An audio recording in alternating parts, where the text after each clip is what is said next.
Beliau rakyat Malaysia pertama dilantik fellow dan pensyarah di University Oxford, United Kingdom. Namun kejayaan Dr. Afifi Al-Akiti tidak diketahui umum. Fazli Ahmad yang ke University Oxford baru-baru ini membawa kisah Dr. Afifi. Dr. Afifi Al-Akiti dilahirkan di Batu Gajah, Perak.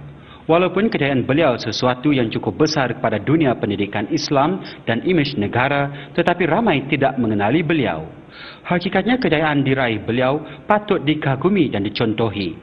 Beliau adalah anak Melayu pertama dilantik menjadi fellow dan tenaga pengajar di universiti berusia 914 tahun ini.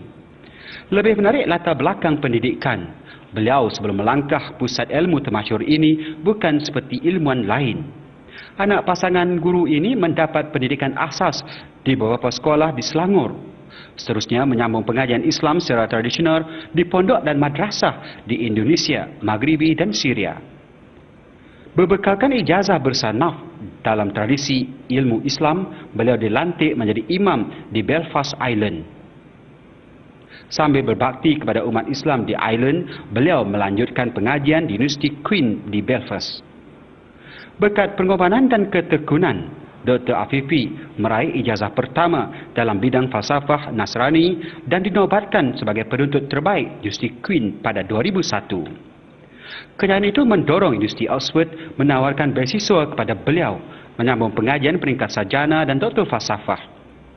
Setelah tamat pengajian kedoktoran itu, bapa kepada dua cahaya mata ini dilantik sebagai fellow pengajian Islam dan pensyarah di Fakulti Teologi di Universiti Oxford. Saya di Oxford ini adalah alhamdulillah, pada hemat saya memang saya lihat pada diri saya seorang duta, ambassador, representatif, khalifah insya-Allah untuk umat orang Islam dan indeed untuk sebagai anak bangsa Melayu yang ada di Oxford dan mengajar di sini.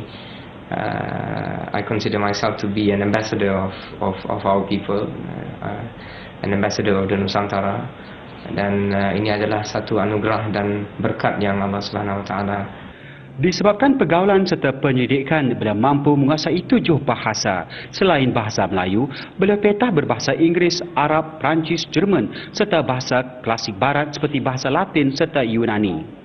Selari dengan akhlak Muslim, beliau turut aktif dalam pelbagai kegiatan kemasyarakatan dan dakwah. Sebagai pengorbanan kepada mengembang syiar Islam, cendekiawan berusia 34 tahun ini giat menterjemah pelbagai kitab dan manuskrip lama yang dihasilkan pada kurun ke-12. Ia membabitkan pelbagai disiplin ilmu, falsafah Islam, perubatan dan astronomi. Bagi beliau, keringat dicurahkan ini ditabur secara ikhlas kepada agama, bangsa dan negara, walaupun bukan berkhidmat di tanah air sendiri. Dilantik menjadi fellow dan pensyarah di University Oxford ini bukannya senang sebenarnya.